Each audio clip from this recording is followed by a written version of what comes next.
Hello mga Guro, good news po. Dahil ang Department of Education ay mag-hire ng marami pang mga Deped personnel para mapunan ang kakulangan ng mga guro sa mga pampublikong paaralan.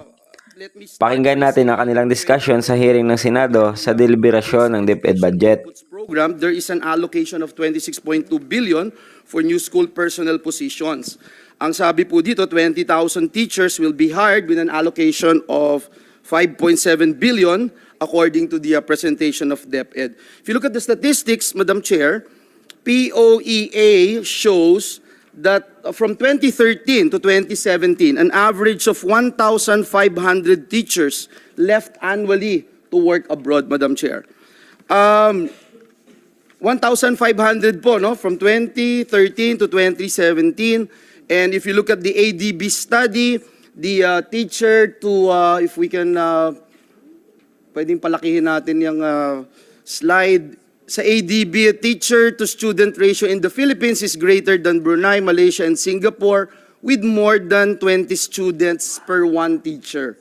So concerned po tayo dyan, and we wanted to ask our friends from the Department of Education on how we can help. First, the question would be, what is the ideal ratio? What is the ideal teacher to student ratio, and how many teachers do we need to reach such ratio? And what is going to be the effect of the hiring target of 20,000, kung kaya man, for 2024 to address the teacher shortage in public schools? Thank you, Madam Chair. Thank you, Madam Chair, Your Honor. Before I give it to our USEC for BHROD, Senator Joel Villanueva, I preside over the meetings of the PQF because it is shared by the Department of Education, and we actually sent you a letter requesting for your intercession with regard to budget for the permanent secretariats, because right now it is lodged under the office of TESDA. And we need to organize the permanent secretariat for the PQF. So if we can help us with the budget for the permanent secretariat of the PQF, that would be most helpful. Thank you. Thank you, Madam Chair. Rest assured that we will do that. And as always, we have been very supportive of the PQF. Thank you, ma'am. Thank you. Thank you. Our USEC Mercado of HROD will answer the question. Thank you, BPSEC and Your Honor. Our shortage right now is 86,000, and for 2024 we have an allocation of 20,000. The ratio that we have currently is still 1:40, and so we are computing our shortages based on that, enrollment and then teacher shortages. And the ideal would be 1:30, right? 1:30. Is that the Yes. ideal? That is the target? For operations, that's what. 1:30. 1:30. Yes, But, and there are still areas, Your Honor, that is still congested. We admit that, but that's being responded to in a different program. yes, we wanted to find out the bigger picture here. So the past 3 years, for example, how many new teachers have been hired, and how many teachers have resigned, retired, and have otherwise been separated from the service? Because again, if you look at the statistics, as I mentioned earlier, in POEA po, nag-average ng 1,500 teachers every year who goes abroad.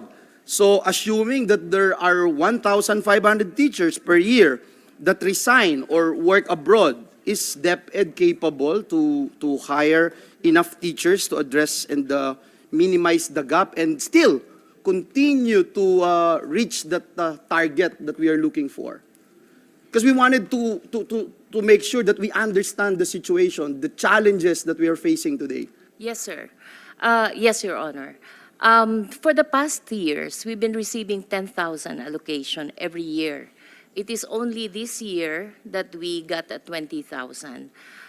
We're currently doing a study on school staffing standards and other related studies so that we can really come up with a catch-up plan for the coming years. But the teachers that you're saying who goes abroad, we actually have a program for them. Ito yung sa Pinas, Ikaw ang Mom and Sir. And for this year, we have allotted 2,000 teachers for SPIMS.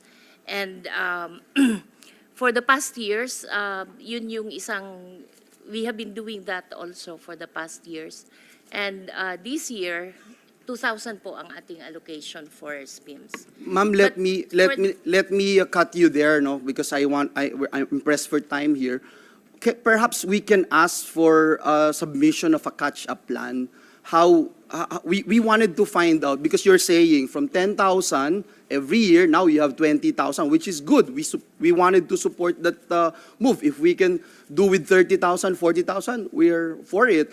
But of course, yung capacity din, no? So can you just submit to this committee yung catch-up plan natin? How do we make sure na maging continuous yung ating programa, katulad yung binanggit niyo po, dinoble kaagad, which is a good thing, no?